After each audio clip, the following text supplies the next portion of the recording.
a very warm welcome. We are witnesses to an historic moment for data protection. We need to make sure that we get data protection right.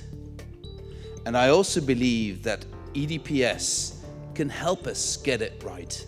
We simply can't do this job without grit in the oyster, without an objectivity. That luxury, really, as somebody described it to me today, is the EDPS.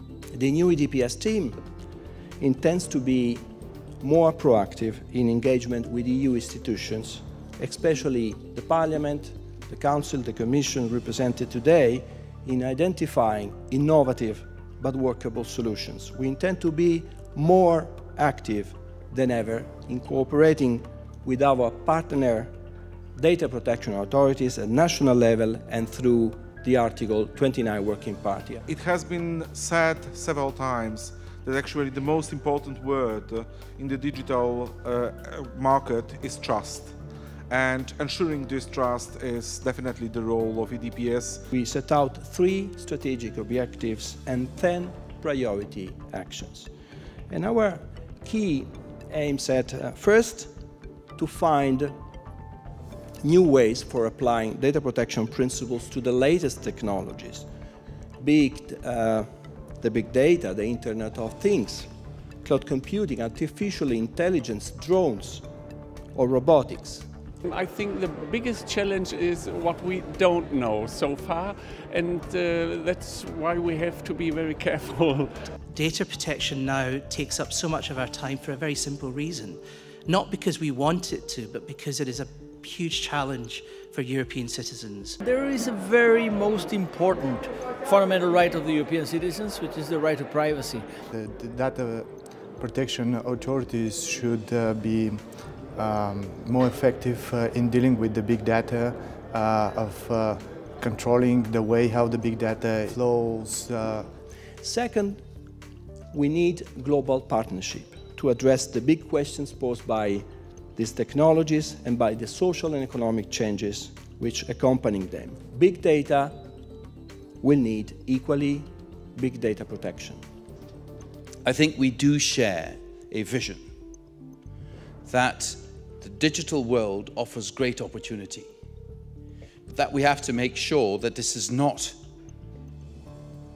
achieved by limiting or even hurting people's wish to protect their privacy while being active in the digital world. We have a once-in-a-generation opportunity to agree a rule book which is clear, more user-friendly, unbureaucratic, harmonized, about the responsibilities who handle personal information. So we have to work together.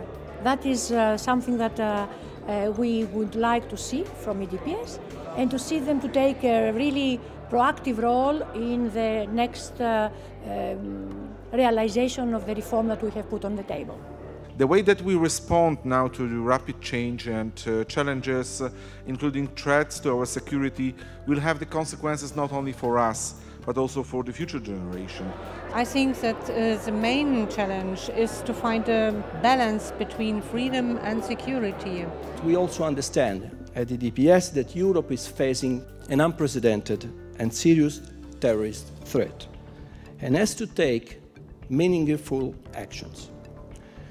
As EDPS, we are an independent institution, and we are not a priori in favor or against any measure. But we do take extremely seriously our mission of advising the institutions on the implications of policies which have a more serious impact on fundamental rights. When we dealt with issues of mass surveillance and all of these data protection issues, we were dealing with a new frontier of human rights, essentially.